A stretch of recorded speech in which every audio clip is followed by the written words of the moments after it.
Yo, welcome back to Not Another Gaming Podcast. It is your boy, Papa Dom. We're back. It's episode 155. We are one episode away from our 3-year anniversary, and it just feels so good. We got a lot of good stuff coming up for you. Got a great episode just ahead, but before we get right into it, I want to obviously take some time and introduce my lovely co-hosts. First, he is the first one to punch his desk or to let you know when it's about to rain, but also the first person that I want to go Christmas candle shopping with. Chris, how are you?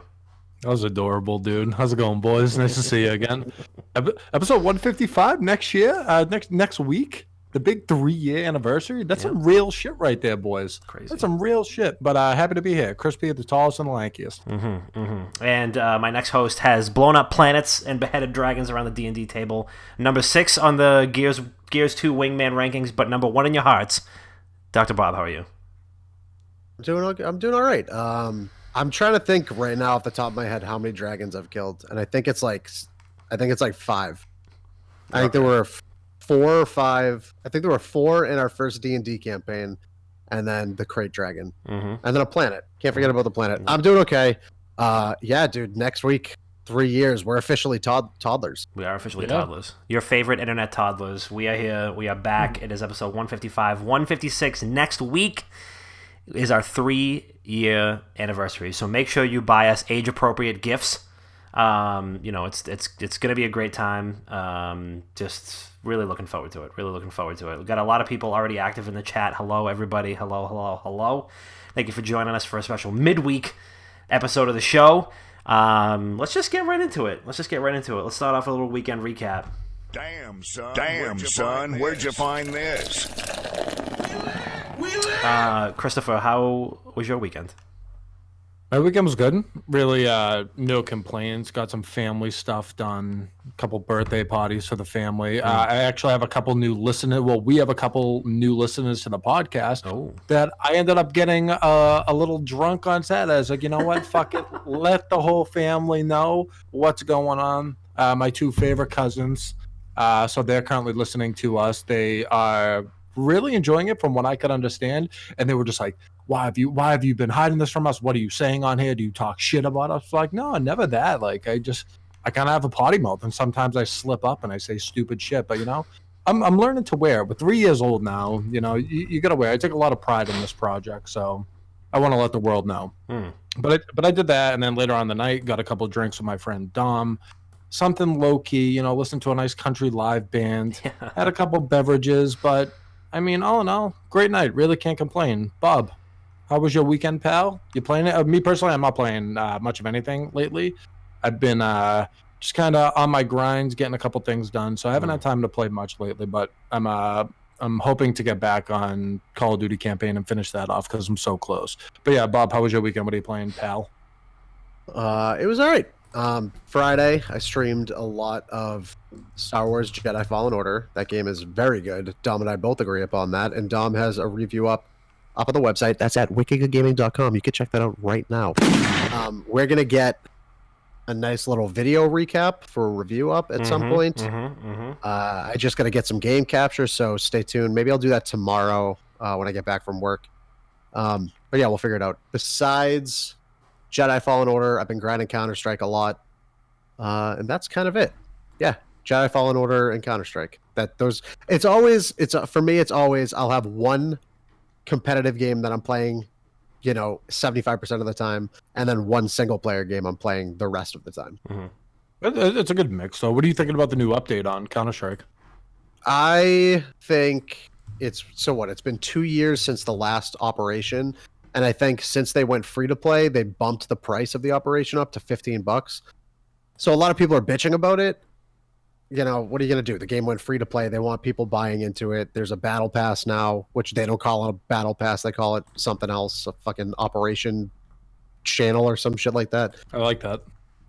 But it's good. They introduced a bunch of new shit into the game, bunch of nerfs, bunch of buffs. But yeah, they're going down the route of more customization, and I like it, and I think it's the right decision. They're going in the right direction, especially, I think, after the Riot release of, hey, this is our Project Ares. It's like Counter-Strike and Overwatch mix. I think that like kicked Valve into gear, and they're actually starting to, they're like, fuck this, like we're keeping our player base. Yeah, Right. I like right. that. I mean, Counter-Strike hasn't touched in so long. To me, it's an evergreen esport. Oh yeah. CS:GO, it's so evergreen. Like not like incremental things have changed in the past like 3 years. Dude, I watch more pro Counter-Strike than I watch anything else. Like that, I watch professional Counter-Strike every single day. Yeah, it's pretty sick to watch, just because, like I said, it's been the same for so long. So you've actually been able to watch people kind of hone their craft. And if you go on wickedgoodgaming.com, I also wrote a blog on there. That's kind of, this is a little sidebar, but I was comparing it to CS:GO. But I was talking about why Fortnite might not be considered an esport, and I compared it to CS:GO with the lack of changes on there, which I think is pretty necessary for an esport. Dom, how was your weekend? What are you playing, pal? It was pretty good. It was all, capped off by a great little outing with my good friend Chris. Went to a nice little local watering hole known as Stir 720, and brought the house down. Really, it was just it's just one of those places that, when we had, I would like to speak. Maybe I'm speaking for myself, but I thought we had an exceptionally good time. That's fun. And I texted Chris the next morning. I was like, sometimes that place has no business being as fun as it is. And like a bunch of people that we knew just flooded in midway through the night. At first, it started off a little slow. There was a live band that set up, and that really started to kick things off. Then it was like just one of those nights where everywhere you go, you look left, right, or forward, or behind you, and there's somebody that you know. So that was great. Overall, pretty low-key weekend. Played a lot of Jedi Fallen Order, just as Rob has. I have not. That has been the first game that I have stayed up way too late. It's just one of those games where I'll look at my watch and it's 8 p.m. and then I'll look at my watch again and it's 2 a.m. and I'm like, where the fuck did the time go? The game is so good. Really, really enjoying it. Again, full review up on wickedgoodgaming.com right now if you want to check that out. Spoiler alert, it's my personal game of the year. So really, really great game. Cannot wait to play more of it. Just all in all, very, very impressed and really, really happy that EA and Respawn just went balls to the wall with this, because it really is unbelievable. I keep hearing that from a bunch of people, but obviously we'll talk about it with the whole Game Awards coming up. But like you were talking about the bar we were at, sometimes you see absolute creatures there where you're just like, I don't know what the fuck is going on or why these people even exist or what are they doing. Bob, I remember you telling us a little story today about something you witnessed on your way to work this morning. Yeah, so speaking of people doing some fucked up stuff. Yeah, so I travel long distances for work. Like I'll fly from Wisconsin to Boston, to downtown Boston all the time, just for work. So I'll get off the train, and there's a little park right off of the train stop that I get off of. So a lot of people will just, fuck that. I'm going to go on the sidewalk. I'm going to walk through the puddles in the rain all the way down to the hospital. And I'm like, no, I want to go enjoy some nature, the 25 feet of nature I get to enjoy on my walk every day. And I'm walking through it, and I see this woman. She's probably in her late 40s, early 50s. She's got her walker in front of her, and she's sitting on a bench in this little park. And she's just twitching a little bit at a time. She's just convulsing slowly. Mm-hmm. And I look over, and there's this glistening, there's a beam of light just glistening off of her face right into my eye. And I look up at her face, and it's covered in silver spray paint. Oh my god. And she had a brown paper bag next to her. This woman was literally huffing spray paint at 8:15 in the morning in 38-degree weather while it was raining. What a buzz that must have been. Dude, look, man, I don't know how the fuck it works, but I don't know if that's the time. Maybe that is the time. I've never huffed paint. Maybe you're supposed to huff paint at 8:15 in the morning while it's raining out and it's 38 degrees. I don't know. It could be. It could be like a cup of coffee in the morning. It's like you wake up in the morning, you stretch, you light up a cigarette, and you huff a little spray paint. I mean, huff a whole fucking canister of silver spray paint. To her, I shit you not. It was eyebrows down to her chin was just glistening silver. She'll take the fucking Tin Man. Jesus Yeah. Christ. I mean, hey, that's how you know you're getting after it. I mean, listen, I had nothing. Actually, I have nothing to say for that person. I don't know. I had nothing either. I just kept walking. I kind of I gotta go to fucking work. I respect that, to be honest with you, just because she's making use of what she has. You know, like some people would go to like CVS or Walgreens and buy a pint of rubbing alcohol to catch that buzz, but she was like, no, fuck it. Like I just found the spray paint on the ground. I'm being resourceful. Yeah, whatever. Liquor store's unopened, just huff some spray paint and get after it, you know? Maybe the line was too long at Dunkin' Donuts, couldn't get the buzz from the morning coffee, and instead it's like, I got this tube of silver Krylon in my backpack. Might as well spray this into my nose real quick and just get going. Okay. As someone who works in the medical field, I have to say, as a disclaimer, don't do that. Like, don't do that. That's As really someone bad. who doesn't work in the medical field, I have to say, don't do that. Yeah, don't do that. Yeah, don't do it. As someone who just doesn't feel like dying anytime soon, yeah, don't do that. Yeah, don't do that. But hey, before we get going, before we get started, really kick off episode 155, we did have a little preview of our Christmas album last week, and I think we got a lot of great feedback on that. But so I got inspired, and I wanted to do another musical number for you guys. We do the shout out. We do the shout outs at the end of the show every week, but in this brand new segment, we want to highlight some truly remarkable individuals in the gaming space and beyond. And this is a new segment that I like to call Real Heroes of Gaming. Gather yourselves, everybody.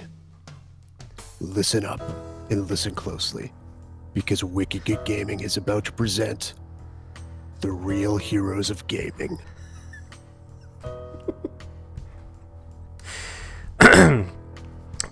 Hold on one second, let me run this back in. do the last line again. Wicked Good Gaming presents the Real Heroes of Gaming.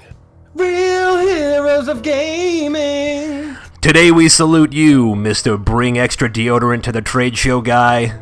Mr. Bring Extra Deodorant to the Trade Show Guy. When 30,000 sweaty gamers gather at a convention hall, you had the good sense to bring the good sense. It's oh so refreshing. You know better than anyone that whether it's PAX East, E3, or your local Smash tournament, bringing the funk should definitely be optional. I'm holding my breath. So crack open a cold one on us, Mr. Bring Extra Deodorant to the Trade Show Guy. You surely know that the way to our hearts is through our noses. Mr. Bring Extra Deodorant to the Trade Show Guy. And that concludes the Real Heroes of Gaming, brought to you by Wicked Good Gaming. Fucking murdered it, boys. Good job, boys. Good job. There you go. That's our new segment. Now we'll get right into it. Hope you enjoyed. So, in other recognition-based news, Chuck was like, "I'm not crying. You're crying." So, in other recognition-based news, the Game Awards are coming back around. The Game Awards 2019. Unfortunately, Jedi Fallen Order missed the cutoff for award nominations for the show, so really I'm not super jazzed about that. But I'm hoping that next year it cleans up. But we can run through some of these nominations if you guys want. I'd love to hear your thoughts on them. Let's do it. Sidebar on that. Pokemon missed the cutoff too. I think that could have been thrown into a couple of them. Yeah, no, absolutely. And I think we did this last year, and as I did last year, I kind of trimmed it down into the categories that I think we care about most. I also completely isolated the esports categories because you guys probably know a little bit more about that than I do. And there's like 8 of those. So let's run through them. We'll start off right at the top. I have actually only played 3 of these games out of the 5. I'm sorry, the 6 that there are. So Control by Remedy and 505 Games, which I've heard was great. And By the way, we're talking about straight up Game of the Year. yeah, Game of the Year. So there's Control, by Remedy and 505. There's Death Stranding. There is Super Smash Bros. Ultimate. There's Resident Evil 2. There is Sekiro: Shadows Die Twice, and then there's The Outer Worlds from Obsidian. So for me, if it wasn't for Jedi Fallen Order, I would think that The Outer Worlds would probably be my game of the year. I've spent a lot of time with that. A couple weeks ago, I mean, that was pretty much all I was talking about because The Outer Worlds has just been fantastic. I know that Sekiro was really great as well, and I did get to spend some time with Super Smash Bros. Ultimate. But for me, The Outer Worlds just walks away with it. I don't know how you guys feel. So with that one, I've played, I don't know, a couple of them, I guess. But in my opinion, looking at like the voting jury, I really think this one's gonna go to Death Stranding, strictly off of uniqueness alone. I think big time companies are gonna recognize that, and that's where it's gonna get its win. Right. I think honestly, I think Death Stranding is like the dark horse in the game of the year, just because it came out with so much controversy around it. Like half of the gaming industry didn't like it because they didn't understand it, and then the other half of the gaming industry loved it because they didn't understand it. But it's such a visual masterpiece of a game, and it's narratively super confusing but engaging. So I definitely think that's a dark horse, but I genuinely think Resident Evil 2 is going to be game of the year because it completely redefined what an HD remake is. And it's been every single remake or remaster that's come out after Resident Evil 2 has been compared to it as the gold standard. That this is now setting a precedent in video game history. That if you're going to remake a beloved game like Resident Evil 2 that came out 20 fucking years ago, this is the way you do it. This is how Capcom fucking came out of nowhere and started smashing home runs over these past 2 years, and I think they're gonna get game of the year with Resident Evil 2. Do you think that a remake should be on this list? Ooh. Yeah, because it's essentially a different game. It's created in their brand new Resident Evil engine, RE engine. The graphics are incredible. The gore is incredible. You're in the same location as you were in the previous one, but it plays very differently. Yeah, it's effectively just like the same narrative and structure, but other than that, everything else is like built from the ground up. Yep, and it's absolutely fucking gorgeous. And there's rumors that Resident Evil 3 Nemesis is going to get the same wonderful HD remake. So anybody who's a Resident Evil fan, I'm a Resident Evil fan. This is a game worth playing. This is a game that if you play, you'll probably understand why it should be game of the year. But besides that, I can definitely see an argument for the Outer Worlds because it brought the Fallout franchise. It's the game that everybody's been asking for Fallout, but it's not Fallout. Super Smash Bros. Ultimate, I didn't even know that was in contention, so I thought that came out last year. And Sekiro: Shadows Die Twice. I mean, I love From Software games, and once I beat Jedi Fallen Order, I think that's the game I'm going to play next. So I don't know. I never went hands on with it, but it's coming up for me pretty soon. So like gun to your head, you got to pick one. That's your ballot. What is Resident Evil 2. Resident Evil 2. Chris? It's a precedent in gaming history now. Okay. Gun to my head, Death Stranding. All right, and then I'm picking the Outer Worlds. All right, all right, nice little three-way split on that. Next one is Best Art Direction. Then I know, Rob, you were talking about like kind of the visual achievement that was Death Stranding. Control is nominated again, and then Death Stranding, and then Gris from Nomada Studio. I don't know. I'm actually not familiar with Gris. Sayonara Wild Hearts, which I am familiar with. Sekiro again, and then The Legend of Zelda Link's Awakening remake. And I am going to just go right with Zelda because similarly to Resident Evil 2, I think that also is a masterclass in how to remake a classic. The art style is fantastic. It's adorable. It is like heartwarming and charming. And it's just something different that, Nintendo took the weirdest and most confusing Zelda game and made it just as accessible and like I like magnetic as everything else. So I would say the Link's Awakening remake does it for me. What do you guys think? I mean, me personally, Control got nominated for so many categories So with me, they're juggling between a couple of them that they have to at least one of them. The game can't go without not winning anything.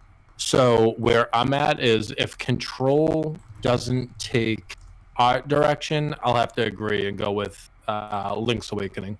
I'm gonna have to go with Link's Awakening on that gun to my head final answer. Fine. I'm kind of split on this, just because I feel like the art direction category tends to go to the more surreal type of games. Yeah. And I think that for sure encompasses Control, Death Stranding, and Gris. So I think it's going to be one of those three. Honestly, I probably see it going to Control because it's such a visually stunning game, and it's completely surreal in its execution. So I think it's going to go to Control. I want to play that. I feel like Control went right over my head, and it wasn't really even on Yeah. my radar, but I heard so many good things about it. I think it came out at just a weird time Yeah. this year, and it was like one of those games that released in between like major releases, so not many people caught onto it super quick. I know Scrap wanted to play it for a while. He's been he used to talk about it right after release all the time. When we would finish a Counter-Strike match, he's like, fuck it, I think I'm just gonna buy Control today. Like, all right, dude, Shit, fucking okay. stop talking, fucking do it. Go get it. Shit, get off the pot. All right, best score / music: Cadence of Hyrule, which was the Zelda like rhythm music game. Death Stranding again. Devil May Cry 5, Kingdom Hearts 3, and Sayonara Wild Hearts. I didn't even know that there was any music in Death Stranding.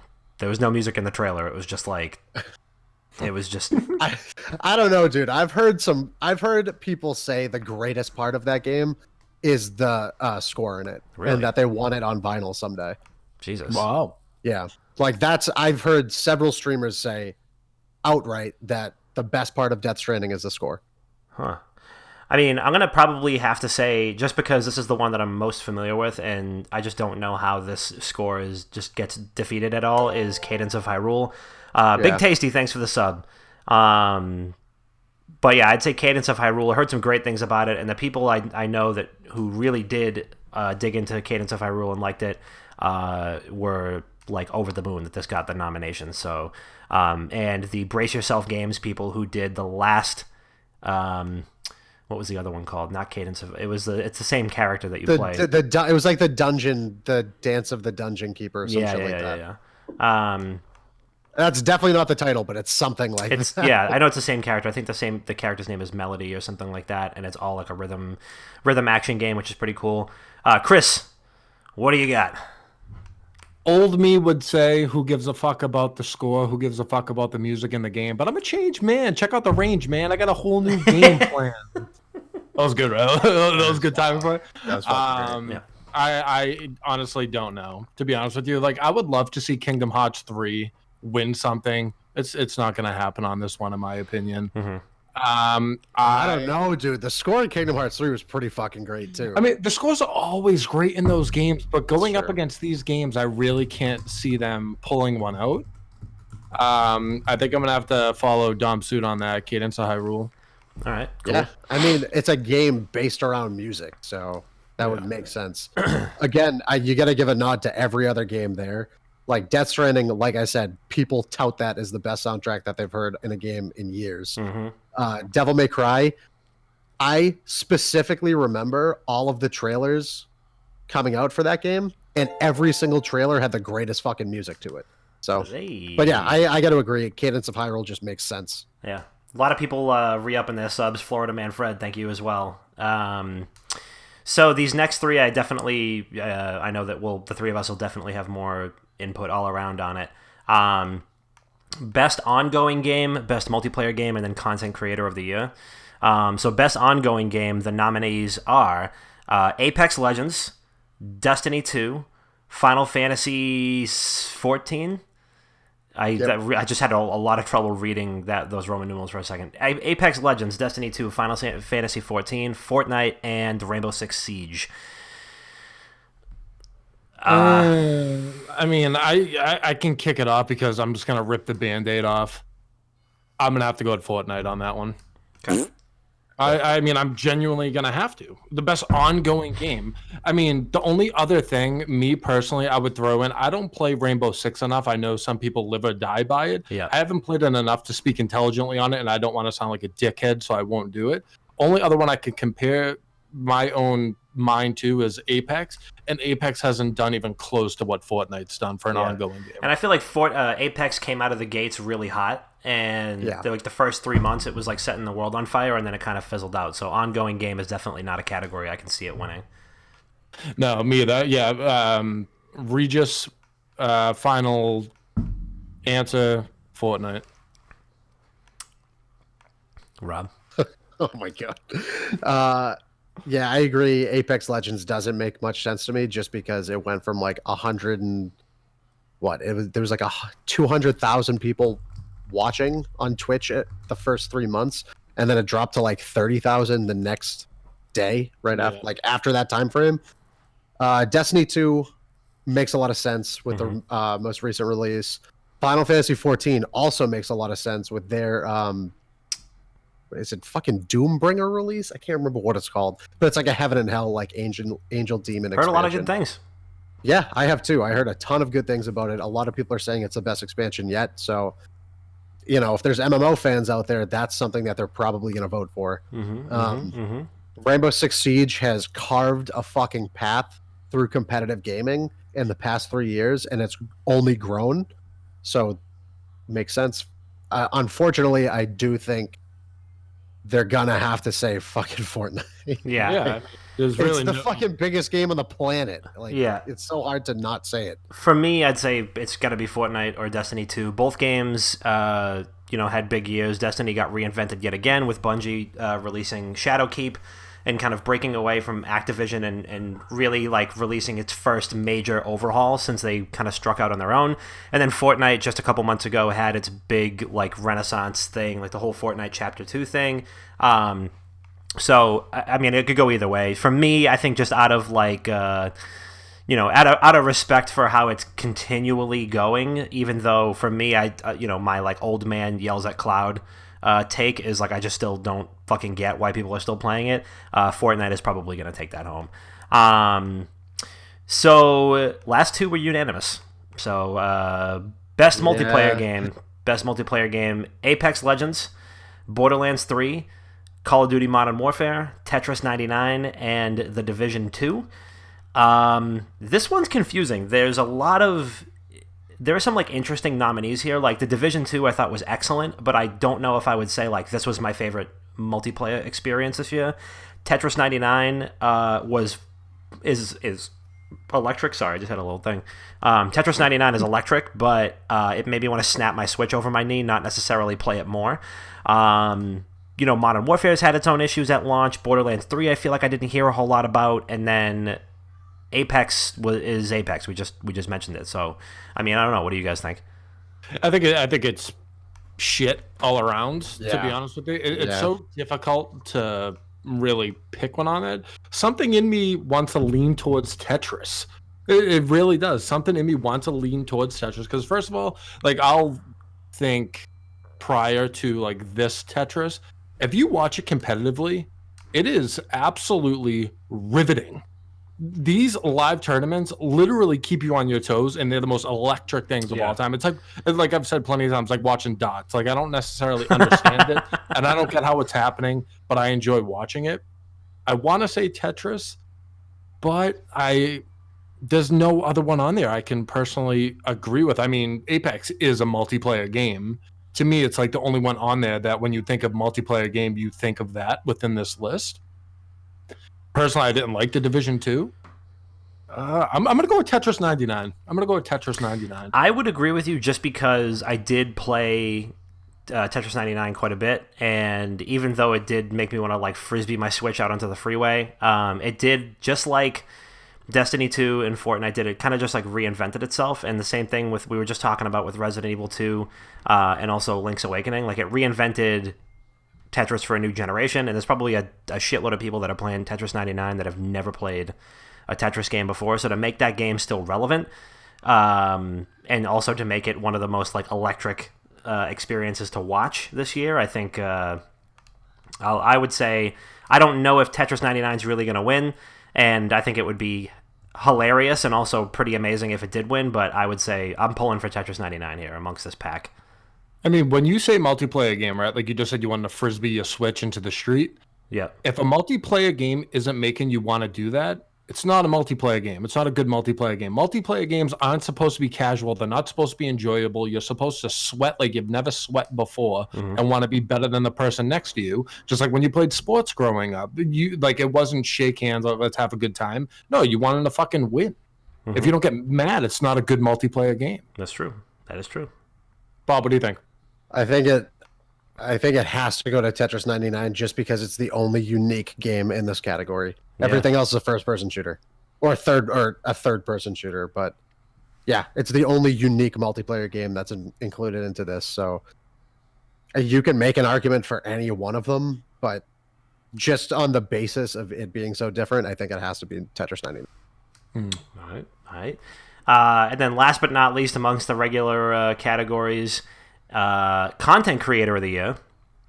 So there's Courage, Dr. Lupo, Ewok, Grefg, Tough name, and Shroud. Shroud. No, I disagree on Shroud. He's not a content creator, in my opinion. He's not a content creator. He's one of the biggest fucking streamers on the planet. What do you mean? Yeah, there's more to content creation than just streaming, in my opinion. The content he creates is he sits, he streams, and then he repurposes his streams into other content. That's literally what every streamer does. You realize False. that, Not right? not on this list. False. Look at Courage.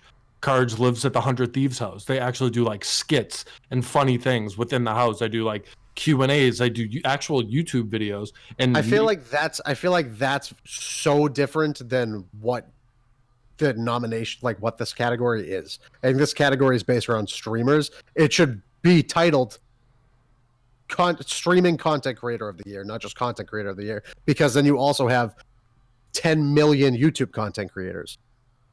Yeah, and when I think of content, I think of the amount of products you put out. If this was labeled streamer of the year, I would 100% say Shroud, 10 times out of 10. But when you're going to label it content creator of the year, I think of how much unique content does this person put out. That's how you're judged in my eyes as a content creator. On this list, I don't see anyone else doing anything creative other than their normal day-to-day streaming than Courage. I don't think that's what this category falls down to. I think it's labeled poorly, and I think it should be like streaming content creator of the year, and I think that's what they're going to be judged upon, and I think it goes to Shroud every time. I think they should have two different categories then. Yeah. Oh, I agree. Two different categories. Yeah, you're hearing this fucking TGAs? Let us help us help you. Yeah, if they had two different categories, then it would be a whole different conversation because, I mean, content creation could be subjective. It depends what you consider. It's whatever you consider content. Obviously, Yeah, but it also branches so much further out of Twitch, Mixer, and all the other streaming platforms. It goes, at that point, content creation goes into YouTube as well, and there's a fucking 100 million YouTube content creators. Yeah, and that's kind of where I'm looking at it. As the point where it's leaving the realm of just streaming.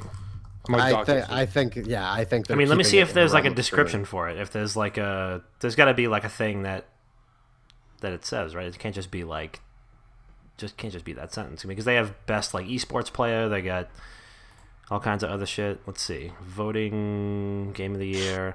There's like a little blurb. Hold on. Oh, yeah, content creator of the year for a streamer or content creator who has made an important and positive impact on the industry in 2019.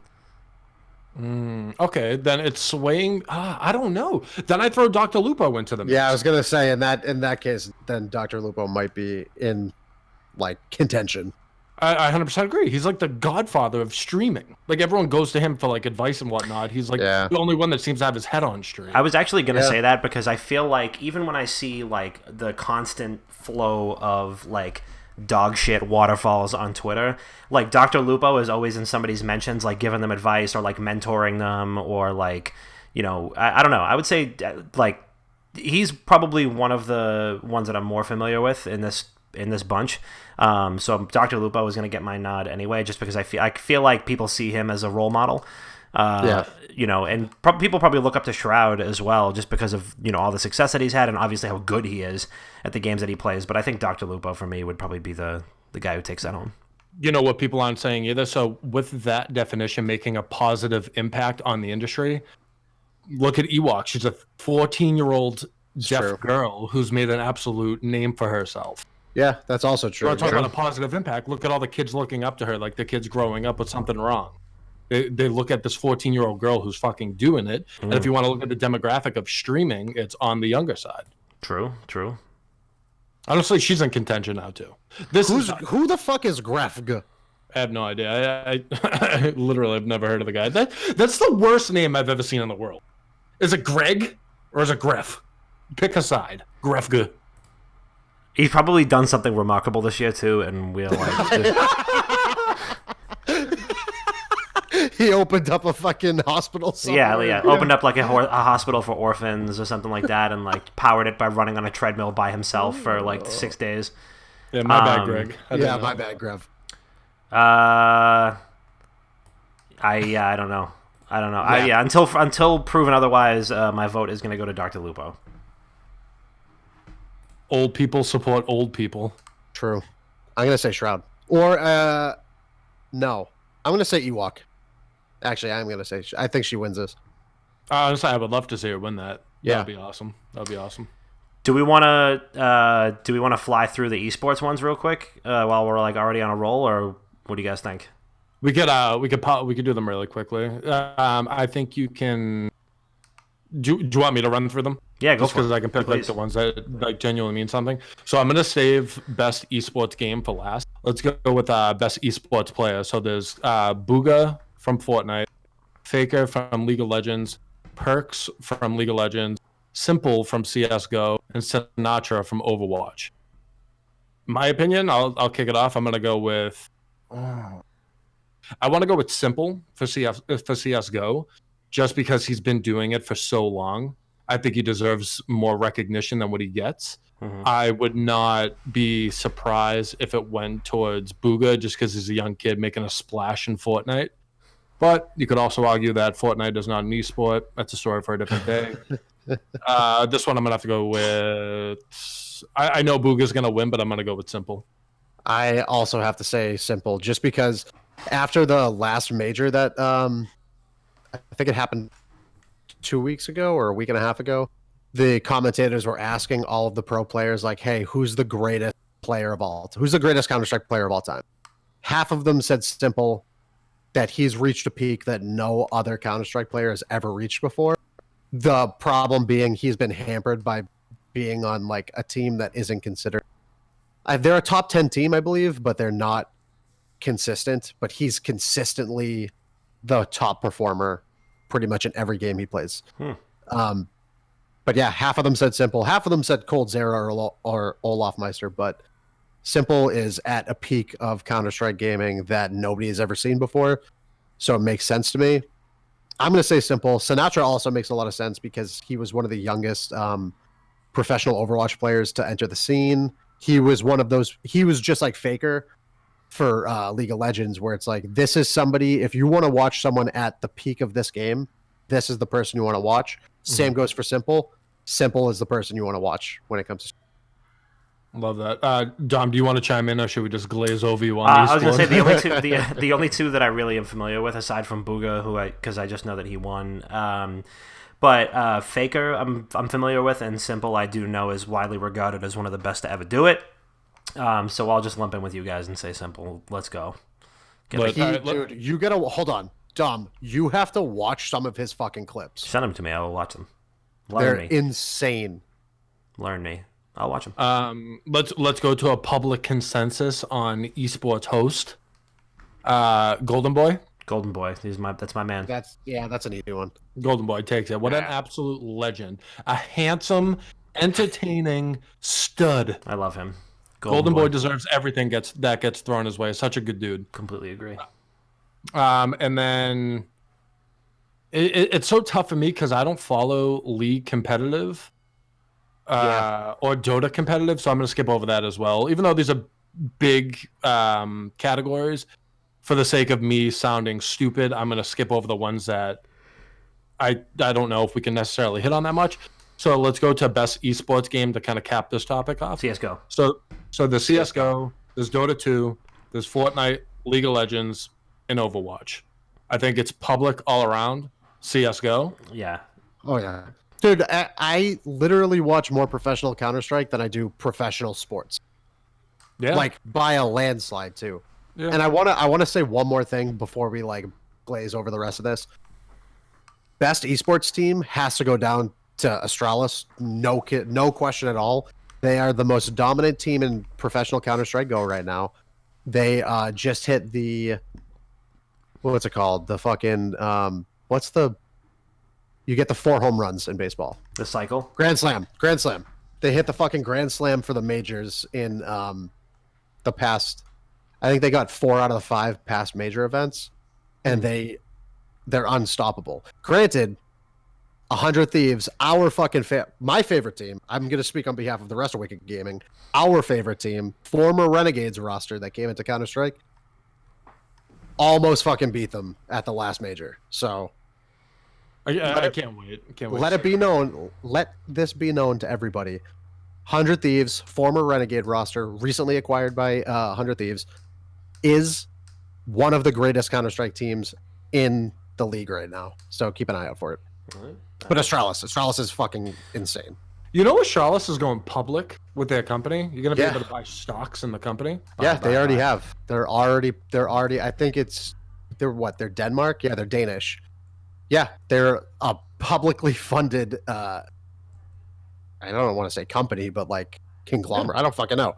Organization. Company. Organization, It is a yeah. company. Yeah, that's pretty badass. And back to you, Dom. Thank you.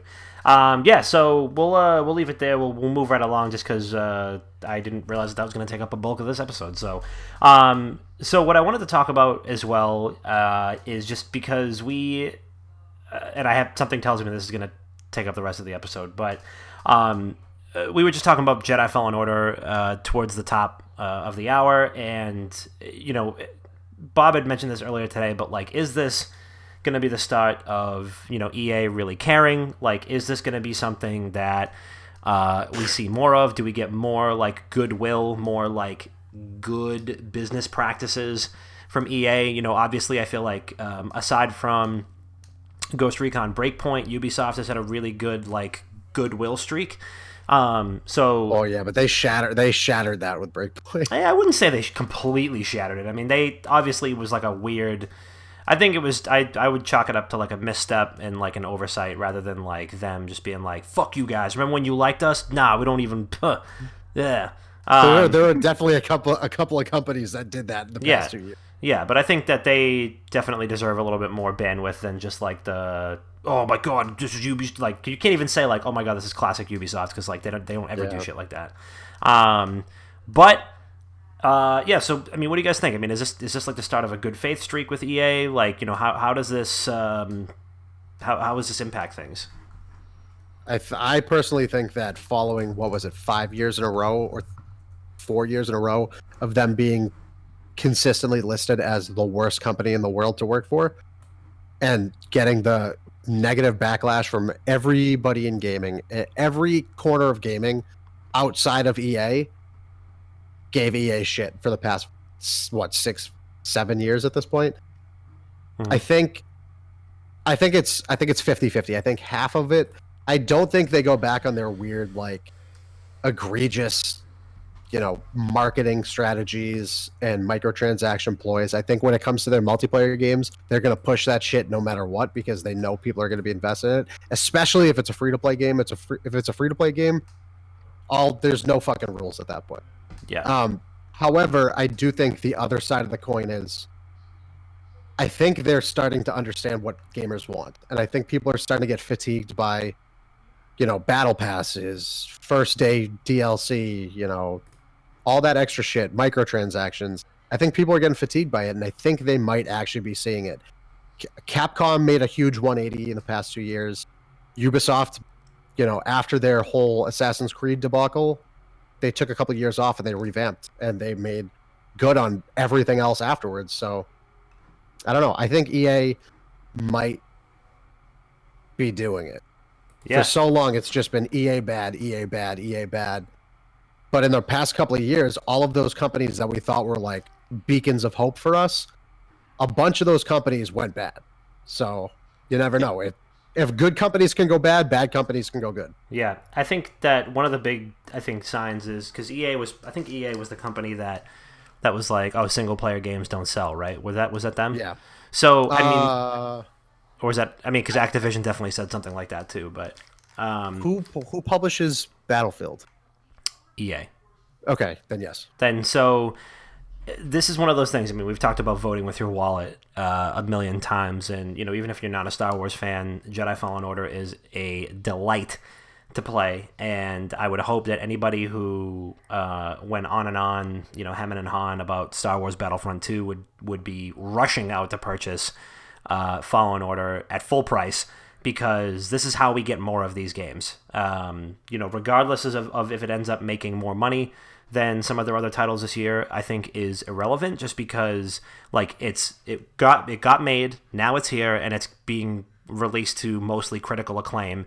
So they have to know that this is a good thing, and there isn't going to be any DLC for it. There is no season pass for it. There is no any other future support for it, unless somewhere down the line they say, hey, it's been 6 months, the game has been released to critical acclaim, and we want to surprise you guys by releasing some extra story content or whatever. I would buy that in a fucking heartbeat. That's the type of shit that I want to see, not, hey, we're already planning the next 9 years of content, and you're going to get an incomplete game. So personally, I'm hesitant to be like, yeah, let's go EA, because obviously they've had no share of, no less than their share of bad press in the last year or two. However, they have done a great job with Battlefront 2. I posted a lot of articles about Battlefront 2 on wickedgoodgaming.com, as well as this huge piece on how when they first announced the total overhaul for Battlefront after all the bad press that they got, and now that they've been releasing almost for 2 full years free content every 3 months, and do regular monthly events to keep that game fresh. And they have a whole new content pack, I think, coming out next month for Rise of Skywalker, all themed around different settings and planets and ships and heroes from the movie, all free. It's just a level of support for a game that we haven't seen in God knows how long. So I'm really happy that they're still doing it.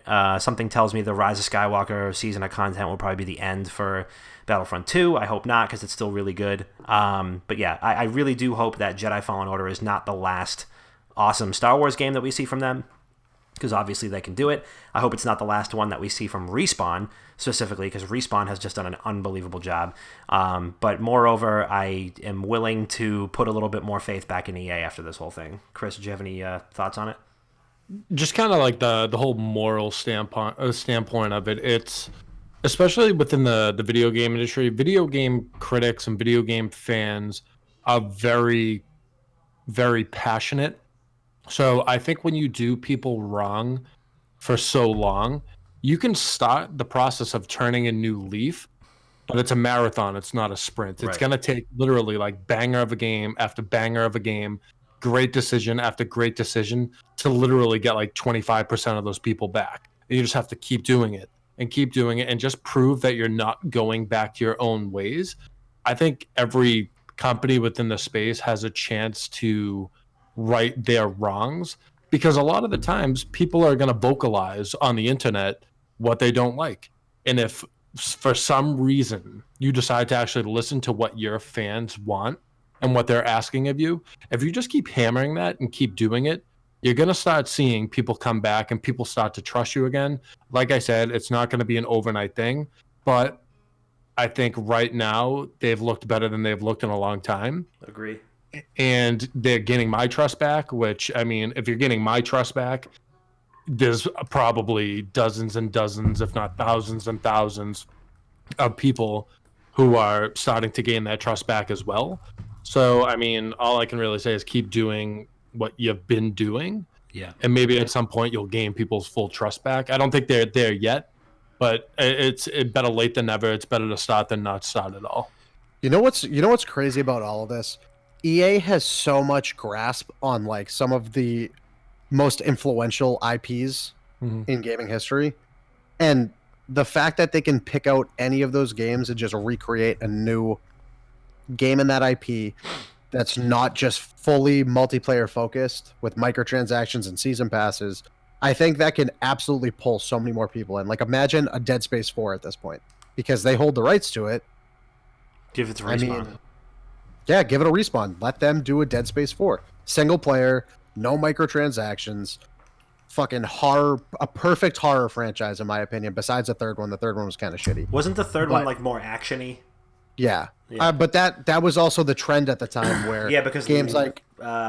what else did that same exact fucking thing? Resident Evil. Games like Resident Evil did the same exact thing where it went from Resident Evil 4 was like 50% survival horror, 50% action, but then Resident Evil 5 and 6 was just full-blown action. Yeah. And at that was the time where, you know, the Call of Duties were making a name for themselves, or they were blowing up even further into the stratosphere of gaming. So everybody wanted to follow that action hype, and that's what happened with a lot of those survival horror games. Yeah. You bring those IPs back that EA has, and you make them like real fucking genre game, real genre horror games, real genre action adventure game. You can gain back the trust. And for instance, I made a point to not buy games day one after the whole like Black Ops 4 fiasco. Jedi Fallen Order was the first game I bought day one since I made that, and that's an EA game.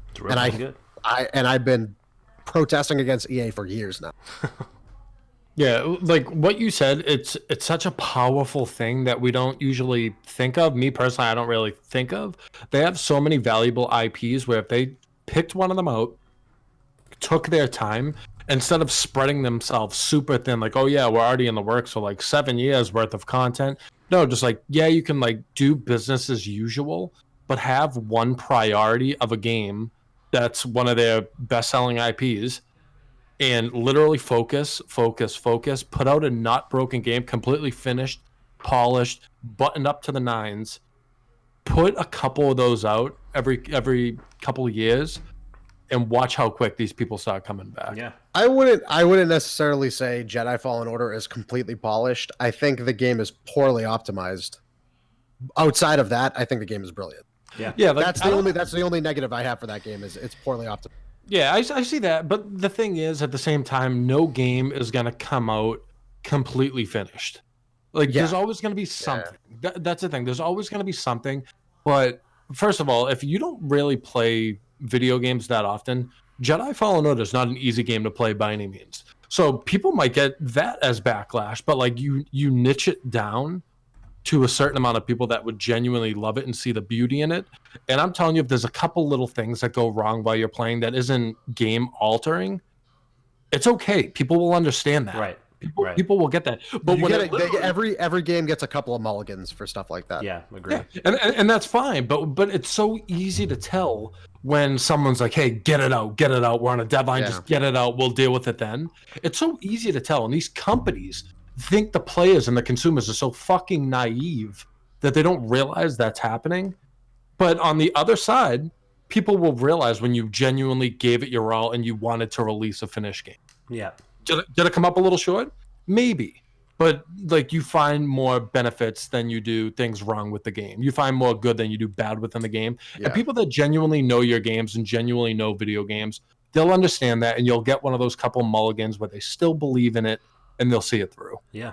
They absolutely killed it with Jedi Fallen Order. I agree with Dom. I haven't completed it yet. I'm only on the third world. I don't know how many there are in total, but it's my game of the year for 2019, even though it's not on the list. Mm-hmm. Yeah, there's a lot of backtracking and stuff too. So I went back to, at one point during the story, you go back. Well, I think at several points you have to keep going back to like the same thing, and it opens up a whole new like area, and it looks like a completely different planet. It's like, dude, it's like God of War. It's really like good. It's just like God of War. That's what I love so much about it. It's similar to God of War in the fact that like throughout different stages of God of War, you can adjust. You like blow the horn to awaken the world serpent, and when you do that, the water level in the main centralized location goes up or down.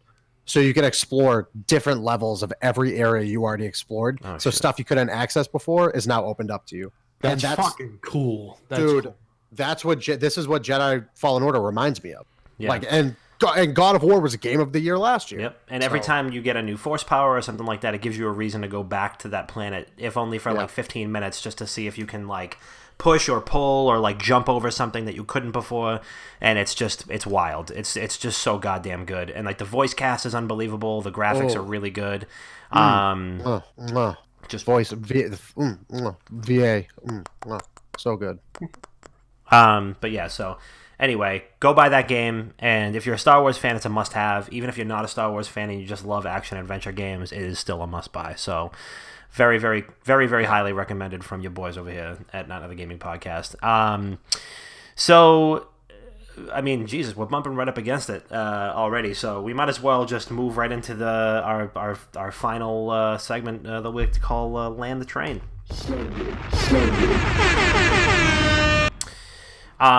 So quick shout outs from me. Obviously Movember is still going on. You see this glorious mustache on my face. Please, if you get a second, check out the Movember charity link, both in our Twitch chat right now and in the show notes if you're listening to us on Spotify or Apple Podcasts or anything like that.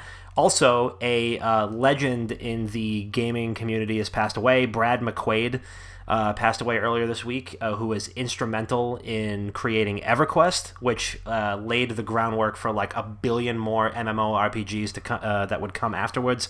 So, long story short, without like waxing poetic, without this guy's vision, like I have no idea where this genre would be, or if we would have Guild Wars or World of Warcraft or anything like that. So, R.I.P.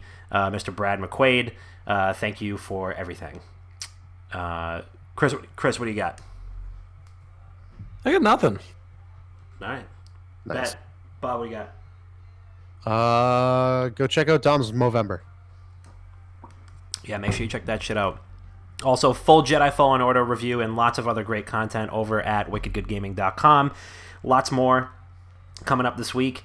If you are listening to us on twitch.tv, you already know what I'm going to say. Steal your girlfriend's Amazon Prime. Steal your significant other's Amazon Prime. Go to twitch.tv/wickedgoodgaming. Subscribe to us for free.